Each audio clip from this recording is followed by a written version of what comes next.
अस्सलाम वालेकुम नाज़रीन, सरापर कताब से मुखातिब है। खबर है, ब्रेकिंग न्यूज है, इसने पूरे पाकिस्तान को हिलाकर रख दिया है। पाकिस्तान में खौफनाक किस्म का खौफनाक क्राइसिस इस वक्त जन्म ले रहा है। पाकिस्तान के अंदर इदारे कोलैप्स कर रहे हैं, तबाही मची हुई है, पूरा निजाम पाकिस्तान का कोलैप्स कर रहा है। वो निजाम जो इमरान खान के पीछे गया था, खान के साथ माथा लगाया था, लेकिन अब निजाम बाकायदा से कोलैप्स होता हुआ पाकिस्तान के अंदर महसूस हो रहा है। खौफ फैला हुआ है, अनसर्टेनिटी है।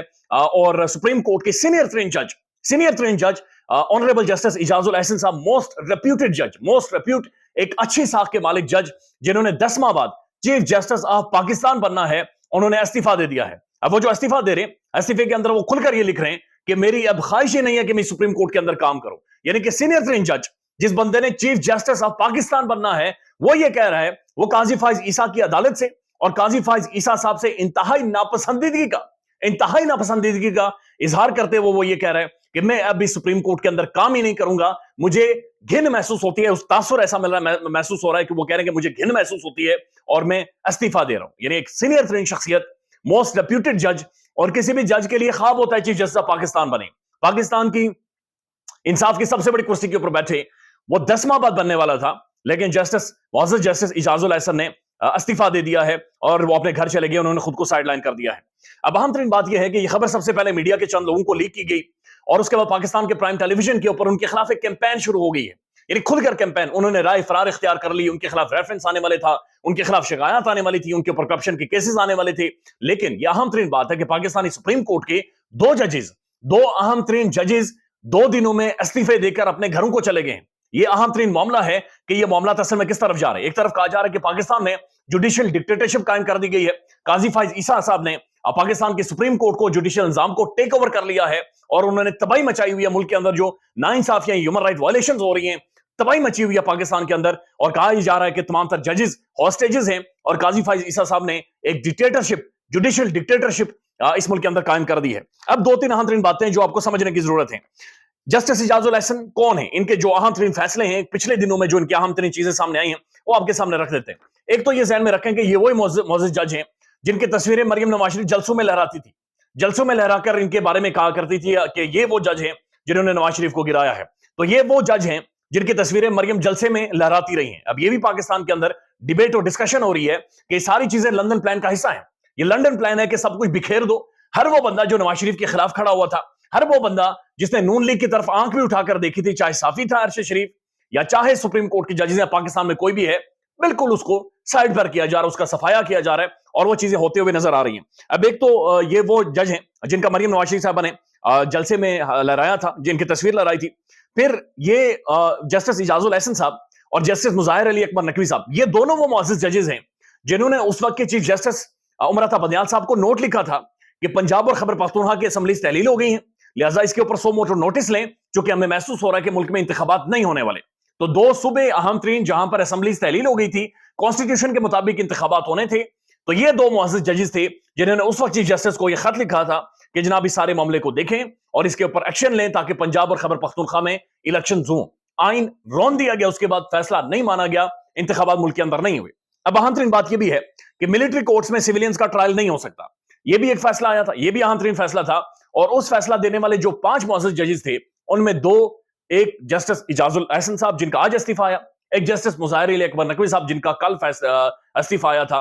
ये 2 जजेस साइडलाइन, ये 2 जजेस फारे हो गए। अब इन दोनों जजेस के बारे में पाकिस्तान के अंदर ये तासुर या रिपोर्टिंग या गुमान ये किया जा रहा है कि दोनों जजेस एंटाई काजी फाइसा साहब थे, एंटाई काजी थे। काजी साहब की बहुत सारी चीजों के साथ ये इख्तिलाफ करते थे। काजी साहब इन दोनों मुअज़्ज़ज़ जजेस को उन बेंचेस के अंदर शामिल नहीं करते थे जो अहम तरीन केसेस सुनते थे, अहम तरीन मामलात को सुनते थे। इन जजेस को उन बेंचेस के अंदर शामिल नहीं किया जाता था। अब ये भी अहम तरीन बात है, बहुत सारे लोग ये रिपोर्ट कर रहे हैं कि ये इमरान खान साहब के या तहरीक इंसाफ के बहुत ज्यादा हक में फैसले देते थे या फिर एक तासुर उनके हवाले से मौजूद है। लेकिन यह जरूर मौजूद है कि काजी फाइज ईसा साहब और इन जजेस की केमिस्ट्री आपस में मिलती नहीं थी और अब बाकी जजेस के भी इस्तीफे आने लगे और बाकी भी जो तबाही मचने वाली है। अभी मैं देख रहा था समी इब्राहिम साहब और अरशद शरीफ साहब के जो प्रोड्यूसर हैं, उन्होंने खबर दी है और खबर यह है कि कल सुप्रीम कोर्ट के अंदर एक अहम तरीन मामला है और वो अहम तरीन मामला इमरान खान तहरीक इंसाफ के बैठ का, election commission of Pakistan supreme court में चला गया है और तहरीक इंसाफ के बैठ का मामला कल सुप्रीम कोर्ट के अंदर चलेगा। लेकिन बताया जा रहा है कि कल सुप्रीम कोर्ट जो बेंच बनाने जा रहा है, उस बेंच के लिए जो कंसल्ट करना था जस्टिस इजाजुल एहसन जिनका इस्तीफा आया है, इनसे कंसल्ट भी नहीं किया गया था। اب جو پاکستان کے اندر جو قوانین ہے، رائج قوانین ہیں، جنہیں قاضی فائز صاحب نے خود رائج کیا، ان کے مطابق جب بھی آپ کوئی بینچ بنائیں گے تو ایک ججز کی کمیٹی ہوگی جن میں سینئر ترین ججز ہوں گے جو یہ فیصلہ کریں گے.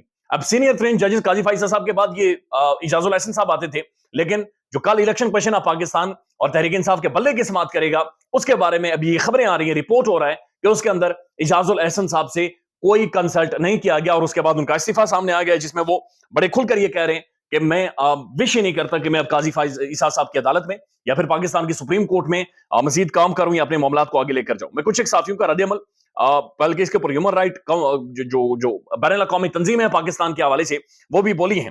انتظار حسین پنجوتا صاحب لکھتے ہیں سپریم کورٹ کا سرحاب اور عوام کے لیے انصاف کی آخری امید مستعفی ہو گئی ہے. اس کے بعد طارق متین صاحب لکھتے ہیں لائیو نشریات میں جسٹس منیب اور جسٹس اعجاز کی قابلیت قوم نے دیکھ لی اور ذہنی مریض بھی دیکھ لیا، تبھی سب پکار اٹھے تھے کہ ٹھیک کرتے ہیں اس کو اہم ترین کیسز میں نہ بٹھا کر، یعنی ان دونوں معزز ججز کو اہم ترین کیسز میں نہیں بٹھایا جاتا تھا. اس کے بعد جناب طارق متین صاحب پھر لکھتے ہیں قاضی پر چارج شیٹ فراہم کرنے والے جسٹس اعجاز الاحسن کے استعفے کی خبر، قاضی پاکستان کا بدترین چیف جسٹس انتہائی کم وقت میں ثابت ہو گیا ہے. اب یہ اعجاز الاحسن صاحب نے آج سے کچھ دن پہلے نوٹ لکھا تھا قاضی فائز عیسیٰ صاحب کے حوالے سے، اور وہاں پر انہوں نے قاضی صاحب کو ننگا کر کے رکھ دیا تھا کہ کس طرح سے یہ اپنی سر منواتے ہیں، کس طرح سے اپنی خاص ایک ذہنیت کے ساتھ یہ چل رہے ہیں اور کس طرح سے معاملات کو آگے لے کر جا رہے ہیں. Human right council of Pakistan وہ لکھتے ہیں a big constitutional crisis in Pakistan, the most senior judges of the Supreme Court of Pakistan, Justice Ijaz ul-Ahsan has also resigned from his post. After the retirement of the current Chief Justice of Pakistan, Justice Ijaz ul-Ahsan was scheduled to become the Chief Justice of Pakistan in October this year. اس سال کے اکتوبر میں انہوں نے chief justice of Pakistan بننا تھا، لیکن اس سے پہلے جسٹس اعجاز الاحسن صاحب استعفیٰ دے گئے ہیں. صابر شاکر صاحب لکھتے ہیں قداور جسٹس اعجاز الاحسن عالمی شہرت یافتہ یونیورسٹی کورنول سے تعلیم یافتہ کا استعفیٰ، جنہوں نے چیف جسٹس پاکستان کا منصب قربان کر دیا، ایک غیر معمولی واقعہ ہے. اسے محض جسٹس مظاہر علی اکبر نقوی کے ریفرنس سے جوڑنا صرف اور صرف جہالت اور لا علمی کا نتیجہ ہے. بڑی بڑی عمارتوں میں سازشی کہانیاں ہیں، کچھ لوگوں کو لالچ دیا گیا ہے بیانیہ بنانے کے لیے. ایسے مسئلہ حل نہیں ہوگا. گھٹن، دباؤ، جبر اور بہت کچھ. چیف جسٹس صاحبان، ججز اور ان کے اہل خانہ غیر محفوظ ہو چکے ہیں. چیف جسٹس صاحبان، ججز اور ان کے اہل خانہ غیر محفوظ ہو چکے ہیں. یہ صابر شاکر پاکستان کا پرومیننٹ جرنلسٹ یہ رپورٹ کر رہا ہے کہ ججز اب غیر محفوظ ہو گئے ہیں. مغیث علی لکھتے ہیں اعجاز الاحسن نے استعفیٰ تو دے دیا لیکن یہ بچ نہیں پائیں گے کیونکہ بات بہت آگے جا چکی ہے. حامد میر صاحب یہ کہتے ہیں کہ آگے یہ بات اب ختم نہیں ہوگی، یہ بات یہاں سے آگے جائے گی. اب اس کے ساتھ عام ترین معاملہ یہ ہے کہ جسٹس مظاہر علی اکبر نقوی، جن کے خلاف 10 شکایات آئی اور ان کے اوپر بے شمار الزامات لگے ہیں، کچھ ٹھیک بھی ہو سکتے ہیں، کچھ غلط بھی ہو سکتے ہیں، who knows، لیکن سپریم کورٹ کا اس کے اوپر فیصلہ بھی ہے اور پاکستانی سپریم کورٹ کی یا جوڈیشل کمیشن کی نارم بھی ہے کہ جب کوئی جج استعفیٰ دے دے اس کے خلاف انکوائری، اس کے بعد اس کے خلاف معاملات نہیں چلائے جاتے. لیکن آج غیر معمولی طور پر یہ ہوا کہ جوڈیشل جو کمیشن تھا وہاں پر مظاہر علی اکبر نقوی صاحب نے استعفیٰ دیا ہوا، لیکن اس کے باوجود وہاں پر سماعت ہوئی اور اس کے باوجود یہ کہا گیا کہ ان کے خلاف پروسیڈنگز ہوں گی. بھلے ہی انہوں نے استعفیٰ دے دیا ہے لیکن اس کے باوجود ان کے خلاف پروسیڈنگز ہوں گی. اور آج جو جوڈیشل کاؤنسل تھی وہاں پر اعجاز الاحسن صاحب یعنی سینئر ترین جج نہیں موجود تھے. 5 رکنی ممبرز ہیں جو کہ وہاں پر بیٹھتے ہیں اور فیصلہ کرتے ہیں. بہت سارے سپریم کورٹ کے رپورٹرز کہہ رہے ہیں کہ ان میں 4 تو موجود تھے لیکن یہ والے جسٹس صاحب وہاں پر موجود نہیں تھے.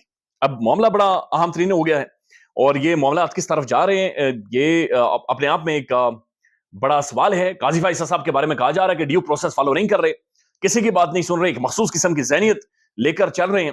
اور یہ جو مخصوص قسم کی ذہنیت ہے اس میں اداروں کو نقصان ہو یا نہ ہو، اس کے اندر ایک چیز بڑی کھل کر سامنے آئی تھی کہ اینٹائی عمران بہت ساری چیزیں چلی تھی کہ ہر وہ چیز ہو رہی ہے جو عمران خان کے اینٹائی ہو یا پھر عمران خان کی پارٹی یا تحریک انصاف یا ہیومن رائٹ وائلیشنز کو جو جسٹیفائی کر رہی ہو.